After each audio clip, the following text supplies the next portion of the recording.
राजधानी दिल्ली में रेलवे के उपकरणों का अंतर्राष्ट्रीय मेला चल रहा है और इसमें अलग अलग जोन्स के यहाँ पर स्टॉल हैं।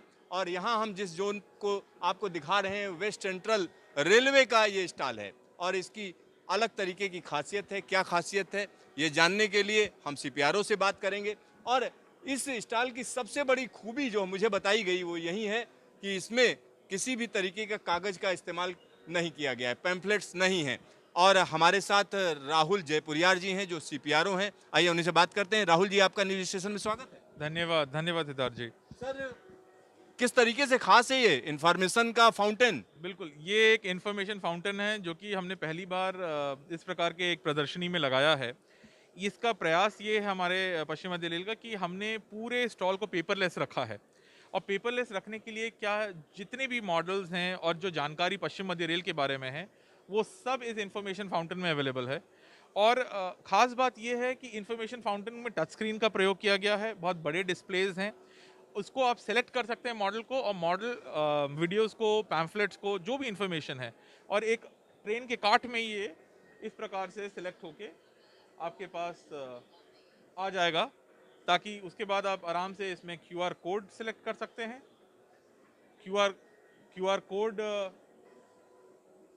इस सेलेक्ट होते ही आप ईमेल डालेंगे और ईमेल के माध्यम से वो आपकी ईमेल में पहुंच जाएगा। तो वो जानकारी सदा आपकी ईमेल में बनी रहेगी और आपके पास खोएगी नहीं, और आपको आसानी से एक्सेसिबल भी रहेगी। मतलब क्यूआर कोड के जरिए जो आपने सेलेक्ट किया है वो आपके पास पहुंच जाएगा। ईमेल आपको डालना पड़ेगा और ईमेल में वो लिंक आ जाएगा, वहां से आप डाउनलोड कर सकते हैं। राहुल जी, यहाँ पर मैं देख रहा था एक और मॉडल आप दिखा रहे हैं बीना सोलर प्लांट का। ये किस तरीके से खास है, क्यों इसको? ये एक ग्रीन एनर्जी के प्रति समर्पित मॉडल है, जिसके अंदर 4 चीज़ों का हमने डिस्क्रिप्शन किया है। सबसे इम्पॉर्टेंट डिस्क्रिप्शन है बीना सोलर प्लांट का। ये बीना सोलर प्लांट अपने आप में यूनिक है, बिकॉज ये 25 केवी ओएचई लाइंस को सोलर पावर के थ्रू डायरेक्टली फीड कर रहा है। बीएचईएल के साथ सहयोग के साथ हमने इस प्लांट को स्थापित किया है बीना में, और 1.7 मेगावाट की कैपेसिटी है। और इस प्लांट से जितनी भी एनर्जी है हमको टोटली ओएचई में मिल रही है, तो एक ग्रीन पावर ओएचई के सोर्स में अवेलेबल है। साथ ही साथ ट्रैक्शन के लिए? बिल्कुल ट्रैक्शन एनर्जी को डायरेक्टली फीड कर रहा है, और प्रॉबेबली इंडियन रेलवेज का पहला प्लांट है as a proof of concept, जो आगे हम और बड़े प्लांट्स और बड़े कैपेसिटी का यूज कर सकते हैं। तो यहाँ पर सर आप कुछ बता रहे थे कि क्या हाँ, ये WAG-12 लोकोमोटिव है, जो कि महाशक्तिशाली 12,000 हॉर्स पावर का लोकोमोटिव है। ये हमारा नवदूत लोकोमोटिव है। ये शंटिंग के लिए एक इनोवेशन है WCR द्वारा, जो कि AC as well as non AC दोनों में काम करता है। तो आपको डीजल लोकोमोटिव की जरूरत नहीं है किसी एक AC ट्रैक्शन एरिया में। तो वहाँ पे अगर हमको शंटिंग करनी है किसी यार्ड में जहाँ पे वायर नहीं है, तो उस केस के भी ये लोकोमोटिव काम करेगा, और जहाँ वायर है वहाँ भी ये काम करेगा। तो डुअल पर्पस। तो डुअल पर्पज लोको को भी यहाँ दिखाया गया है। साथ ही साथ ये स्टेशन तो आपने खूब देखा होगा, रानी कमलापति रेलवे स्टेशन। और ये भोपाल का रेलवे स्टेशन है जो अलग तरीके से डेवलप किया गया, और उसको हम कह सकते हैं प्रधानमंत्री ने खुद समर्पित किया देश को। क्या खासियत है इसकी जो आप दिखाना चाह रहे हैं? देखिए, ये बहुत ही इंपॉर्टेंट वर्ल्ड क्लास स्टेशन रानी कमलापति स्टेशन बना है भोपाल में। और इस स्टेशन का जो मेन यूएसपी वो है कि डिपार्चर और अराइवल दोनों को हमने सेग्रीगेट किया है। एक एयरपोर्ट के तर्ज पे बनाया गया, और फैसिलिटीज़ भी एयरपोर्ट के टच पे है। एक बहुत इंपॉर्टेंट चीज़ यहाँ पे है एयर कॉन्कोर्स, जो कि पूरे स्टेशन के सारे लाइनों के ऊपर आती है एंड कम्प्लीटली वर्टिकल एरिया में है। तो आपके पास पैसेंजर्स को वेट करने के लिए एक बहुत ही शानदार एरिया, जो कि नेचुरली लिटअप है, नेचुरली वेंटिलेटेड है, वो अवेलेबल है। तो जो एयरपोर्ट की फैसिलिटीज़ लोग खोजते हैं एज अ रेलवे स्टेशन, वो इसमें अवेलेबल है। तो आप समझ सकते हैं एयरपोर्ट की तर्ज पर इसको डेवलप किया गया है।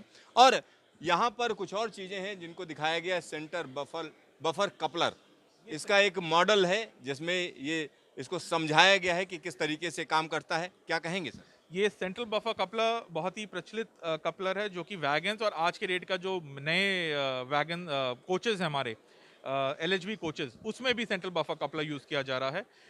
जो forces of traction, tractive forces हैं बिटवीन द लॉन्गिट्यूडनल एंड जब गाड़ी चलती है, तो उसको ट्रांसमिट करने के लिए बहुत अहम है, और बहुत अच्छा परफॉर्मेंस दे रहा है दोनों कोचेज में भी और वैगन्स में भी।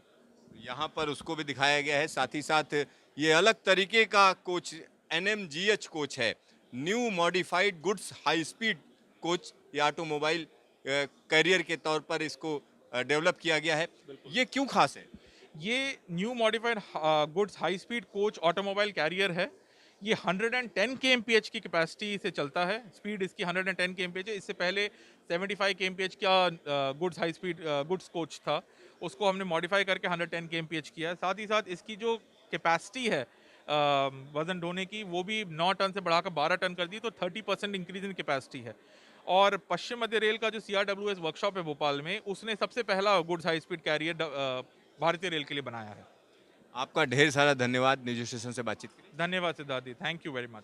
तो यहाँ पर आप समझ सकते हैं कि रेलवे की तमाम चीज़ों को यहाँ दर्शाया गया है। WCR का जो नेटवर्क है उसको भी यहाँ पर दिखाया गया है, किस तरीके से WCR की परफॉर्मेंस है उसको भी यहाँ दिखाया गया है, और क्या क्या किया गया है, पैसेंजर सेंट्रिक जो डेवलपमेंट है उनमें क्या क्या WCR ने किया है, तो उसको भी यहाँ लोगों को बताया गया है कि किस तरीके से हमने काम किया।